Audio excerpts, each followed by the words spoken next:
Okay, so let's get started. Of course, we're in a situation right now where we don't have access to masks. So I went on YouTube, of course, the best teacher on earth, right?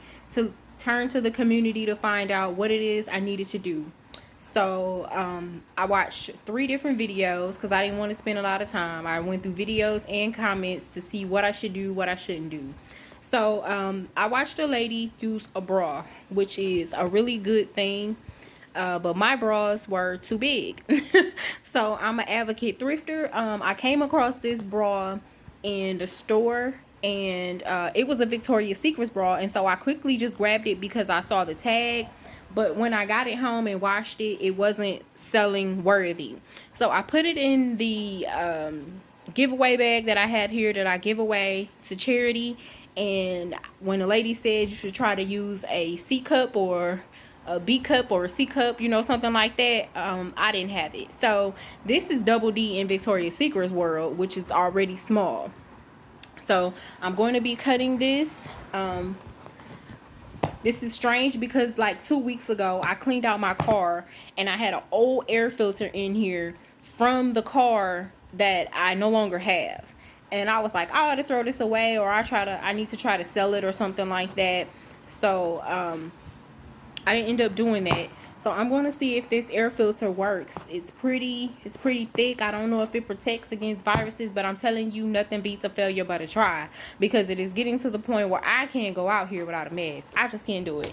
So I got my sewing kit, my scissors, the bra, scissors.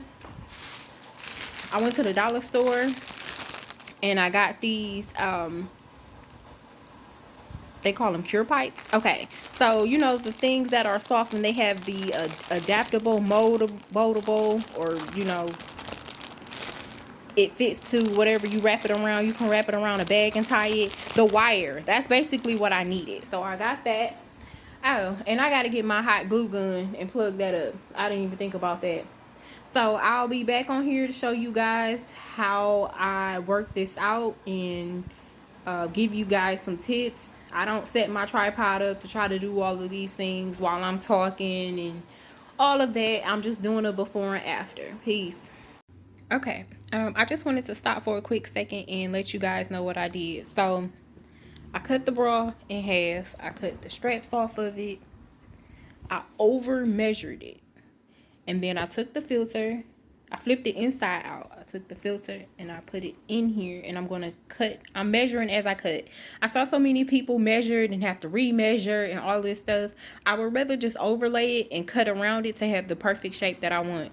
Now, I'm sewing this because I would prefer that snug fit, but I did see a comment that a nurse left on here, and she said that spores are very small. You can check them out to look and see how small they are, but they're extremely small compared to even a cell, and we know cells are very small. They teach us that like early on in school. So they were telling people to be careful when you sew, to make sure that your needle isn't like really big. And I know these needles have sizes. I have a sewing kit, but I don't know what size this is. But this is a pretty good needle from back in the day. My grandma had some extra ones. These are the ones that don't bend or break, and they go straight through anything. So I'm so glad that she passed her sewing kit down to me in times of need like this. So here's the side of the bra I haven't done. So again, it's inside out. I'm sewing it up the side, and I'm going to bring it around. And then once I'm done stretching this over and making sure it's tight, I'm going to flip it inside out again and start to do the nose part. So like I said, everyone does things differently. This is how I'm doing it right now. The only thing I hope is that these little beady holes that I have in here for the sewing is not the thing that is going to destroy this whole project. So I'm not really going anywhere right now. I have been out to the store a couple times, so this is just going to be my precautionary if I do need to run out to the store or something like that. You know what I mean?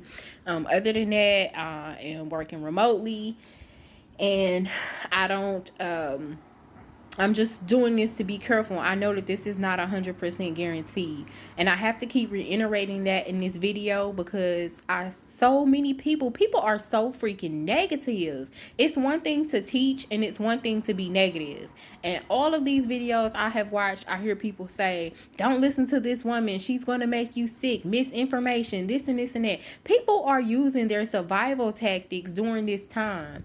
And they are piecing what they know together to try to make something work. So like I said, this is an old filter. It's a new filter. I just took it out the bag, but I bought it like 2 years ago for a Toyota. So I would rather have this filter than to be running around at Home Depot and Lowe's trying to get that Merv filter that y'all are talking about, and the sport protector filters and all these different things. Like, if you have a filter at home, you should be using filters anyways in your air filter holder. You should be putting those in there near your air conditioner anyway, so you should have one on hand. If you have it, cut it open and use what you have. These are survival tactics. We really can't afford to be really negative towards one another.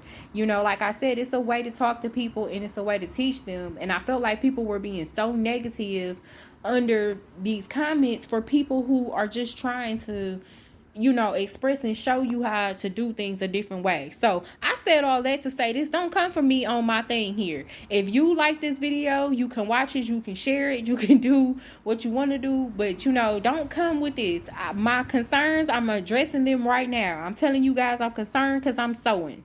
That's my concern. I don't know what kind of air filter this is. I do know it was one for my car. And that's what I know. I'm not a seamstress. I'm not a doctor. I'm just somebody that's concerned that can't find a mask, that's not going to go out here wandering around in the city to find one. And I'm not paying $1,000 on eBay or nowhere like that to buy it. So this is what I'm doing. So the next video I should come back, I'll probably put the nose piece in so it could be sitting securely around my face the way it should. I'm going to install these straps and then I'll let y'all know from there. All right, so I had to cut the flash on so you guys can see because it's getting kind of dark in here. Okay, so this is the actual mask. Now, the filter it's in here, and the nose piece is right here. I took that wiring and put it all along here. So this is in place, and all I had to do was just literally just stick it in there. It fit pretty snugly. So I sewed this all around the edges, and now what I'm going to do is I'm going to cut up a pair of this pair of leggings, and I'm gonna take this piece along here, which is the thickest part, which is the band that goes around your waist or your stomach if it's high rise, depends on which kind of tights they are. But I'm gonna take it and I'm gonna cut this into 2 long strips, and I'm gonna put them on the side so that way you can pull the mask and tie it behind your head. And that should be all I have to do.